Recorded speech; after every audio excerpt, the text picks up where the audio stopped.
Chingame. Mai. Này. Ai gà quay. Thiên Khê.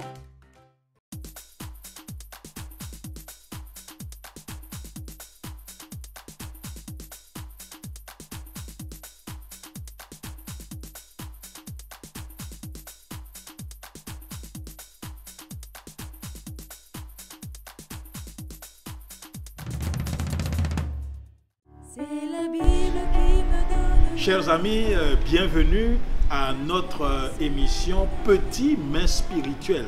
Comme vous l'entendez, le titre de cette émission nous amène à nous engager à aider nos plus petits à comprendre qu'ils sont aussi importants aux yeux de Dieu et qu'ils peuvent développer également leur aspect spirituel.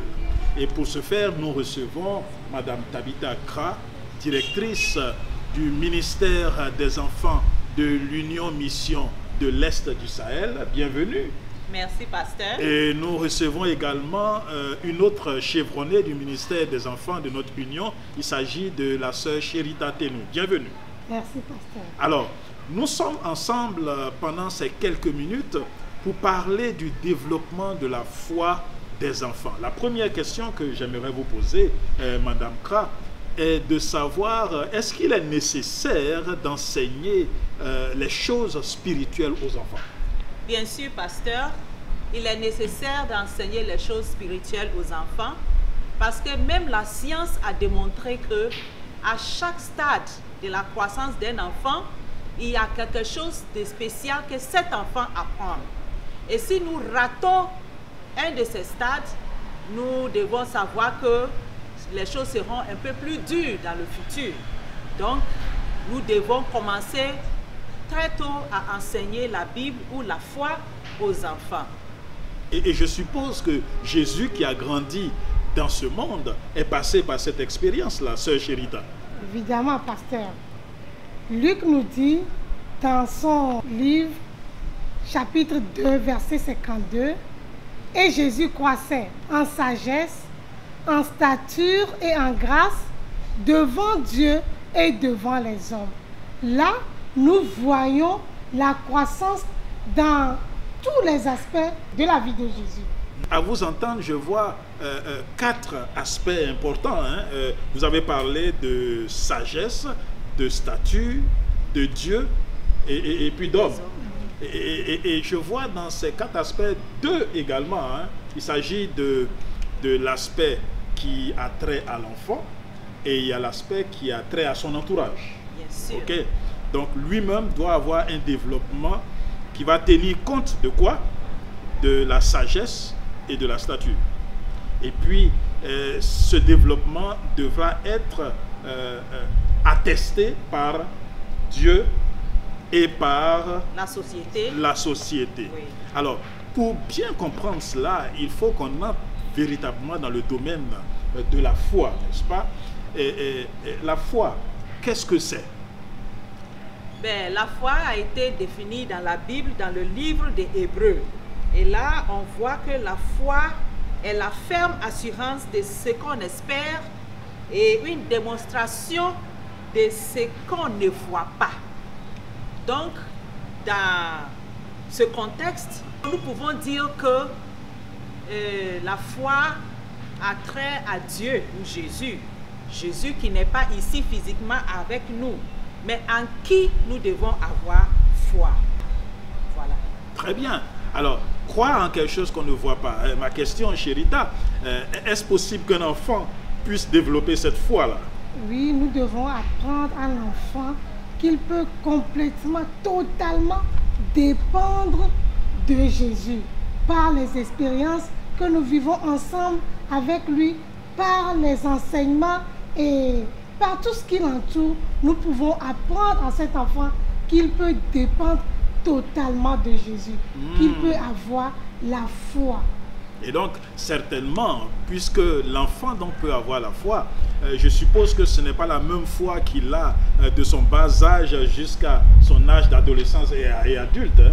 Les choses doivent être différentes, je suppose. Bien sûr, les choses sont différentes. C'est pourquoi, au ministère des enfants, nous avons relevé 4 étapes. Il peut y avoir d'autres, mais les 4 principales étapes, nous les avons relevées et nous allons parler de ça. Il s'agit d'abord de la foi expérimentée, la foi d'appartenance, la foi d'investigation et la foi acquise, liée à des tranches d'âge particulières.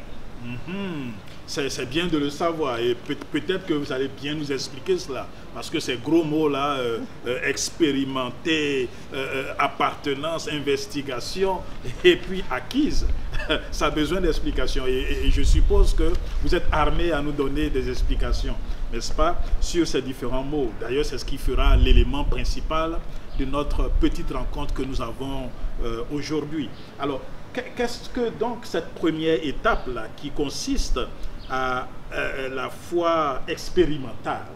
Oui, la foi expérimentée est ce qu'on a dans la petite enfance, c'est-à-dire de 0 à 4 ou 5 ans.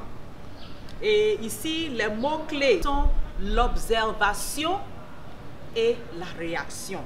Les enfants observent l'amour et la foi dans leur interaction avec les adultes qui les entourent. Ok, et donc ici, l'enfant est en train d'expérimenter, n'est-ce pas, les choses. Oui. Et donc, qu'est-ce que vous conseillez à ceux qui enseignent les enfants dans cet élément de foi expérimentée? En fait, je dirais, qu'est-ce que les enfants observent? Les enfants observent dans les adultes leur confiance qu'ils ont. Ok? Des adultes qui ne se plaignent pas à tout moment. Les enfants observent l'amour que ces adultes démontrent aux autres.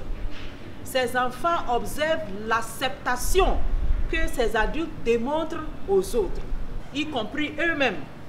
Donc, de manière pratique, maintenant je viens à votre question, de manière pratique, qu'est-ce qu'il faut faire? Il faut être cordial avec tout le monde. Il faut très souvent donner des étreintes aux enfants parce qu'ils ont besoin de ça. Et il faut les écouter attentivement lorsqu'ils parlent. C'est vrai que, bon, je ne peux pas citer tout ici, mais si vous arrivez à faire ces choses, ça va beaucoup vous aider. Donc, en bref, qu'est-ce qu'il faut faire? Il faut être prévenant en ce qui concerne les besoins des enfants. Par exemple, vous êtes avec un enfant. Vous savez qu'à un certain moment, l'enfant doit manger. Vous n'allez pas attendre l'heure avant de commencer à faire son biberon ou bien préparer sa nourriture et le laisser pleurer, pleurer, pleurer avant de manger.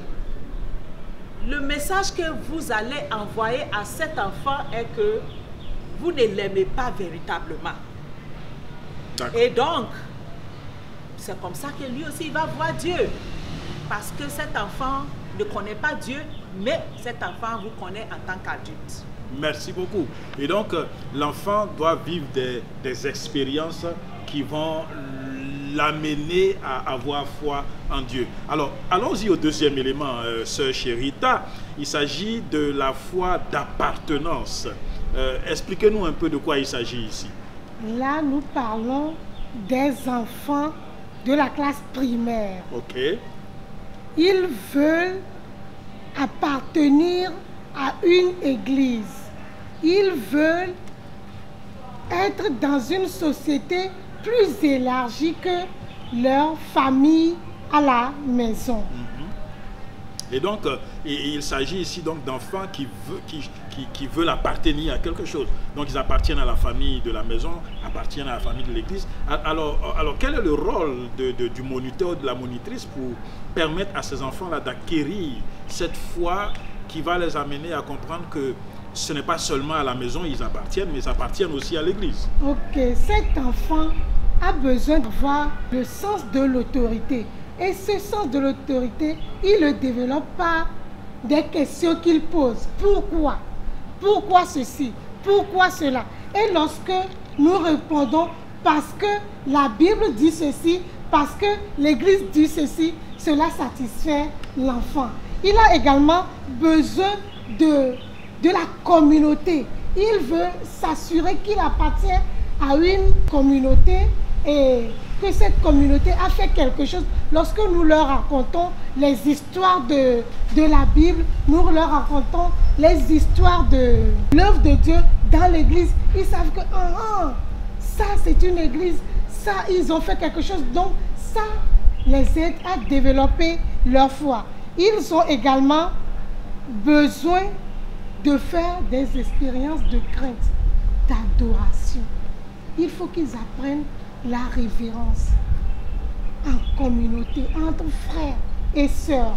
Et ensuite, ils ont également besoin de se sentir désirés dans une communauté. Ils veulent être acceptés par les enseignants, par leur père.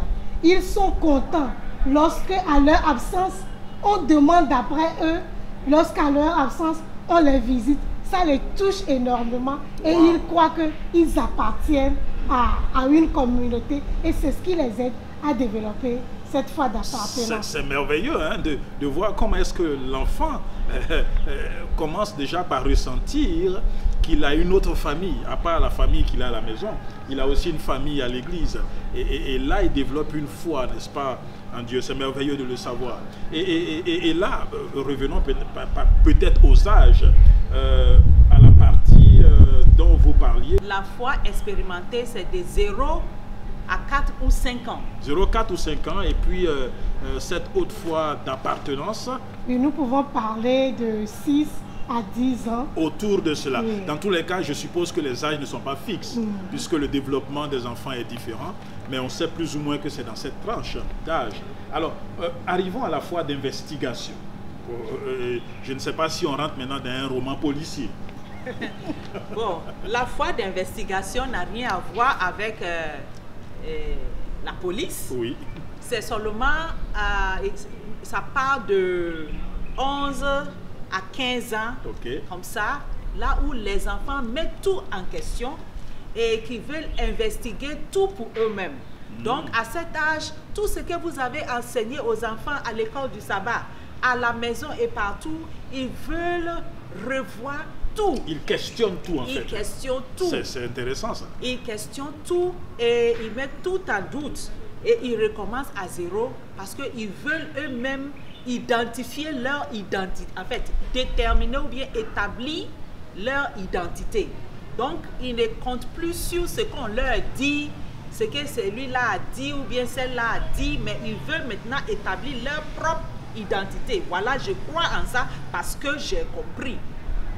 D'ailleurs, c'est dans ce sens-là que on peut baptiser les enfants déjà dès l'âge de 12 ans, 13 ans, parce qu'ils ont investigué eux-mêmes et ils ont compris. Mais c'est intéressant ce que vous dites parce que, vous savez, en tant que parent, on peut se poser la question, quand on a éduqué l'enfant jusqu'à 12 ans, 13 ans, et puis il pose des questions, on peut se dire, mais on n'a rien fait. Pourquoi? Tout ce qu'on a dit là, il pose des questions comme si on ne lui a rien dit. C'est normal dans la croissance de cet enfant. Il n'y a rien d'anormal. Et ce qu'il ne faut pas faire, c'est de s'énerver. Ou bien de se dérober de la question. Ou bien de mentir. Si vous ne savez pas la réponse, dites à l'enfant de manière honnête. Parce que ces enfants savent que nous ne connaissons pas toutes les réponses. Donc, il faut dire simplement que je n'ai pas la réponse à cette question. Mais nous allons chercher ensemble. Et puis, vous associez l'enfant dans la recherche de cette réponse. Ça, c'est ce qu'il ne faut pas faire. Je veux dire, il ne faut pas s'énerver, il ne faut pas se dérober de la question et il ne faut pas mentir. Mais qu'est-ce qu'il faut faire? Il faut entrer dans une étude sérieuse de la Bible avec cet enfant. Parce que cet enfant est maintenant prêt à examiner les vérités bibliques. Donc c'est à ce moment que si vous avez des études bibliques systématiques vous faites avec cet enfant. Merci beaucoup. Et là c'est assez clair. Et nous arrivons à la dernière étape où il s'agit d'identité. Oui, là nous parlons de la foi acquise. Et les mots-clés dans ce domaine sont la conversion, le témoignage et le discipulat. Et cela se traduit par une foi responsable, une foi qui se met à l'œuvre. Les besoins dans cet âge sont le fait d'être un exemple concret, le fait de trouver des occasions de témoigner par la parole et par le style de vie et d'aider également les autres à acquérir cette foi. Et donc c'est intéressant, ça veut dire qu'on amène les enfants maintenant à pratiquer, à être utiles. Effectivement, c'est pour cela que nous devons leur donner des occasions qui vont leur permettre d'enseigner, de leur donner des occasions de se trouver dans la société, de faire des travaux communautaires. Nous devons les aider en les mettant comme moniteurs de l'EDS des enfants, moniteurs de l'EDS des pré-adolescents. Ça va beaucoup les aider. Nous pouvons aussi les aider à être conseillers et à obtenir un rôle dans le club des aventuriers, dans le club des éclaireurs. Ça m'intéresse maintenant, oui. Et les aider également à donner des études bibliques à leur père.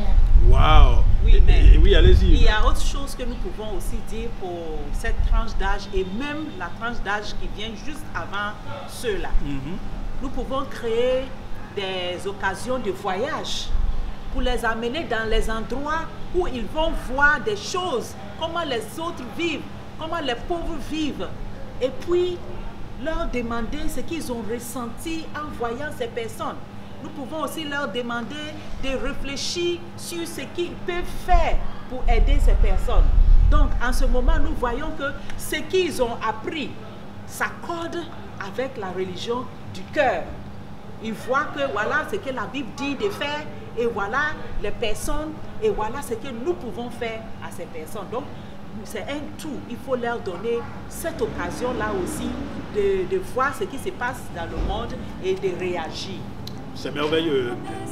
Mes chers amis, nous réalisons donc qu'il y a un travail important que nous avons souvent négligé, hein, mes chers dames. Il est arrivé souvent qu'on néglige les plus petits, alors que ce ne sont pas, à vous entendre, ce ne sont pas l'église de demain, mais c'est l'église de quand? D'aujourd'hui. Merci beaucoup de nous avoir enseigné et nous espérons que nous ferons en sorte que nos plus petits deviennent également spirituels. Que Dieu vous bénisse abondamment. C'est la Bible qui me donne la joie. Chaque promesse là-dedans est pour moi. C'est sur elle que j'appuie ma foi. C'est la Bible qui me donne la joie. C'est la Bible qui me donne la joie. Chaque promesse